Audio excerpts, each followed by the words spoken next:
talks about the YouTuber fights becoming more popular. Do you think part of that is because we've got so many kind of TV or broadcast promoters in the UK now, so we're not seeing the best of the best fight each other necessarily?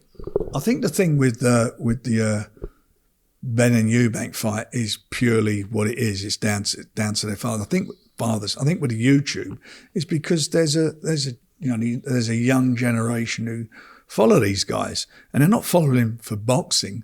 They're following because they're controversial or whatever they're doing, or however they're getting their followers, by whatever acts or what people are buying into watching it. And then they're young guys, and in Jake's case, I mean, he's gone and trained, and he's fought a few guys who are what they are. They're the same level he was at. But now he's taken out a license, so you've got to say he is a boxer.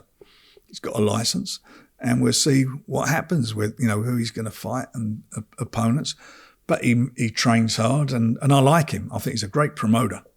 I mean, he is, whatever you want to look at as far as promotion is concerned, he's very, very good at it.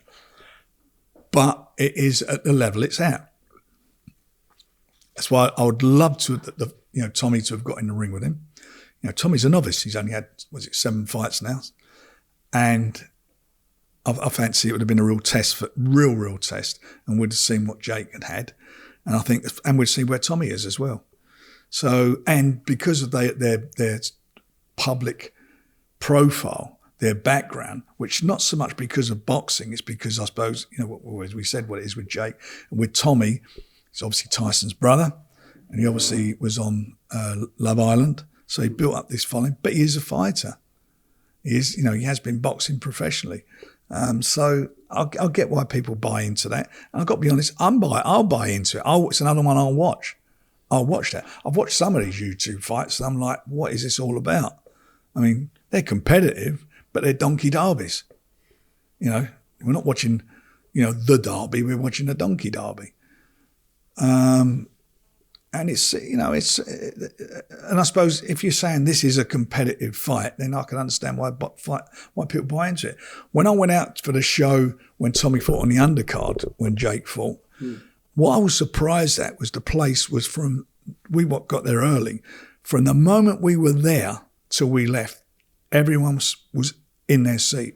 It weren't like, that's what it was. PG rated. That they were in their seats. And they watched everything, and they were cheering everything. And I don't know whether they were a knowledgeable boxing audience, but the facts was they were there, and it was an audience, and they liked it, and they enjoyed it. So that can't be bad in some ways for boxing, that you are engaging with a younger audience. That can't be a bad thing. And I think if they carry on doing what they're doing, they'll obviously see better, what I would say, more quality and big, higher quality fighters, and they'll grow with it and get more understanding of the sport. But they are, Jake and a few of the guys are bringing these big, bringing these audiences there.